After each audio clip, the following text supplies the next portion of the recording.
Será que a Europa pode conter a Rússia na Ucrânia sem os Estados Unidos? A possibilidade da Europa deter a Rússia sem o envolvimento direto dos Estados Unidos levanta uma questão fundamental sobre as capacidades militares do continente. Em meio a essa discussão, Donald Trump deixou claro que confia mais na força militar britânica do que em alguns dos seus próprios generais e até mesmo em muitos dos altos escalões militares aposentados do Reino Unido. Durante uma entrevista coletiva ao lado do primeiro-ministro britânico, Trump elogiou as Forças Armadas do Reino Unido, chamando-as de incríveis e afirmando que sabem cuidar de si mesmas. No entanto, ele evitou responder diretamente. Seus militares britânicos seriam capazes de conter uma investida russa. Os oficiais militares dos Estados Unidos frequentemente elogiam o profissionalismo das Forças Armadas britânicas, mas em privado expressam preocupação com os cortes orçamentários e a redução do efetivo. O exército britânico, que hoje conta com pouco mais de 70 mil soldados regulares, é considerado muito pequeno por um general americano de alto escalão. Essa repercussão não é infundada.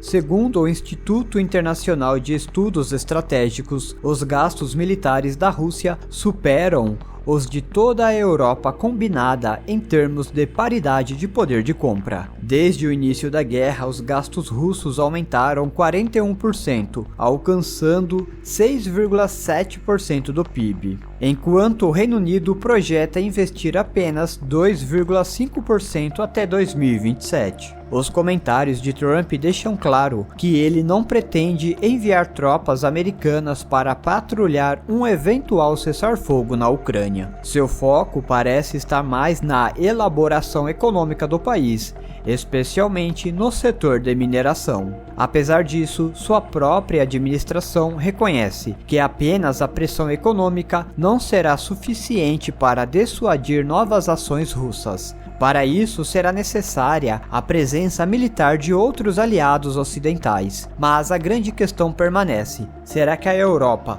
tem força suficiente para cumprir esse papel? A resposta é não. Por isso, o primeiro-ministro do Reino Unido tem buscado garantias adicionais dos Estados Unidos, reconhecendo que sem o suporte americano, a Europa não será capaz de mobilizar uma força militar significativa o bastante para dissuadir Moscou. O corte de forças militares na Europa após a Guerra Fria foi uma decadência generalizada, e apenas recentemente alguns países começaram a reverter essa situação, aumentando os investimentos em defesa. No entanto, mesmo com esse movimento, a Europa não conseguiria reunir uma força internacional de 100 mil a 200 mil soldados, que o presidente ucraniano Zelensky afirma ser necessária para garantir a segurança do país. No cenário mais provável, os aliados europeus poderiam mobilizar uma força de até 30 mil soldados, auxiliados por caças e navios de guerra para monitorar o espaço aéreo e as rotas de navegação da Ucrânia. Essa força teria um papel estratégico, garantindo a segurança de locais essenciais, como cidades-chave, portos e usinas nucleares. No entanto, não estariam posicionados próximos à linha de frente no leste da Ucrânia. Mas há um problema crítico: sem a participação dos Estados Unidos, não há garantias de que essa força não será desafiada pela Rússia. É exatamente por isso que aliados europeus vêm pressionando Washington por algum nível de envolvimento, seja por meio de comando e controle, vigilância aérea ou mesmo prontidão de caças americanos em bases na Polônia e Romênia.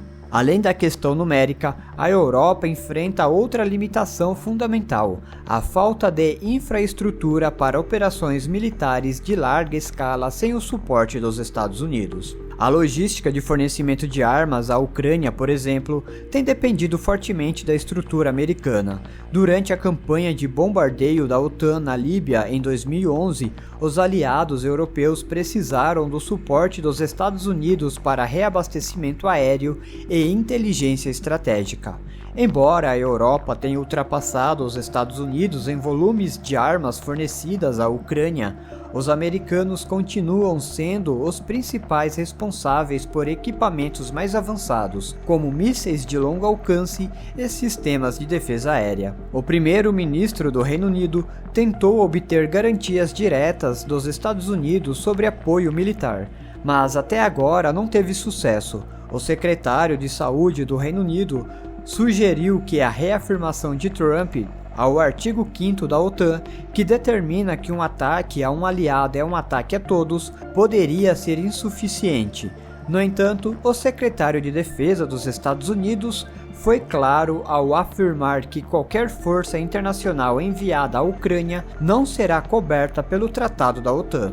Isso coloca os países europeus em um dilema. Até agora, apenas a França demonstrou disposição para enviar tropas. Algumas nações do norte da Europa, como Dinamarca, Suécia e os estados bálticos, consideram se juntar à iniciativa, mas também querem garantias de segurança dos Estados Unidos.